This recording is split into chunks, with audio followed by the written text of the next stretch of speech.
buat sesuatu yang katakanlah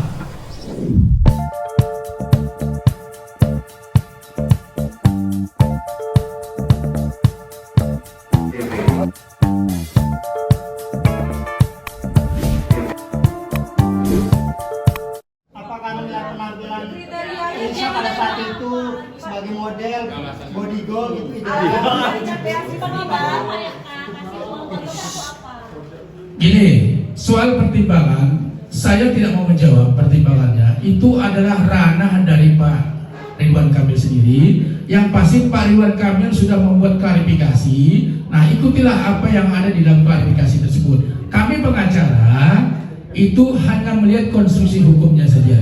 Bang, Gitu ya? itu kan tadi katanya Sedang tambah yang ada rekan juga. jadi begini loh, yang menjadi peristiwa hukum ya, yang harus menjadi connect dengan peristiwa hukum adalah kembali lagi yang saya tadi ulangi, apakah anak yang diklaim oleh saudara LM itu adalah anaknya Pak RK? Itu kok yang diklaim oleh beliau itu.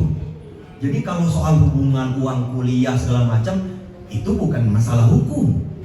Seandainya ketemu pun apakah itu masalah hukum? Nggak ada. Jadi kembali lagi di mana silakan bercerita. Makanya kami di sini hanya mengambil peristiwa hukum. Ada peristiwa-peristiwa, banyak peristiwa-peristiwa di mana kita harus pilah-pilah mana peristiwa hukum, mana yang bukan peristiwa hukum. Saya misalkan kenal di jalan dengan seorang wanita, terus kemudian saya kasihan, berbelas kasihan misalkan, saya kasih karena dia misalkan membutuhkan sesuatu. Apakah itu peristiwa hukum? Menjadi peristiwa hukum ketika saya berbuat sesuatu yang katakanlah mengintimidasi, memaksa, atau memanfaatkan sesuatu secara melawan hukum. Ini yang kembali lagi yang saya tekankan, kita jangan kemana-mana. Yang menjadi pokok yang disomasi oleh pihak LM adalah soal anak. Dan dimintain pertanggungjawaban kepada Pak RK adalah anak. Soal hidup, biaya hidupnya segala macam. Itu yang kita sikapi. Bang, mau nanya tadi kan karena ada kericuhan rame akhirnya RK melaporkan ya kan ke Baris Krim. Gimana? Karena ada kericuhan, kegaduhan, akhirnya RK mengadukan ke Baris Krim. Nah, yang saya pertanyakan tadi, Abang juga bilang ada niat baik dari sana, kita akan mediasi. Artinya ada kata maaf dong, Bang. Tidak ada kata hukum lagi.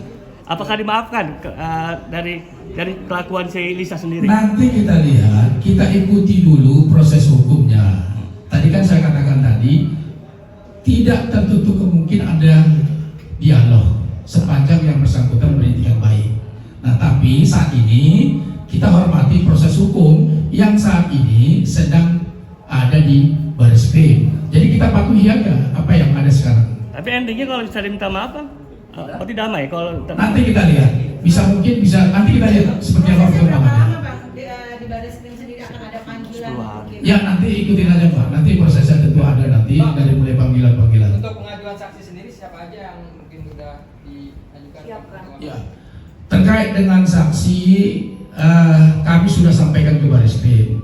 Namun sekali lagi karena ini menyangkut kode etik, kami tidak menyampaikan nama-nama saksi. Yang pasti saksi yang kami sampaikan adalah orang yang mengalami sendiri, yang mengetahui sendiri dan melihat sendiri apa kejadian ini. Jadi kriteria saksi yang kami sampaikan itu adalah sesuai dengan KUHP sendiri.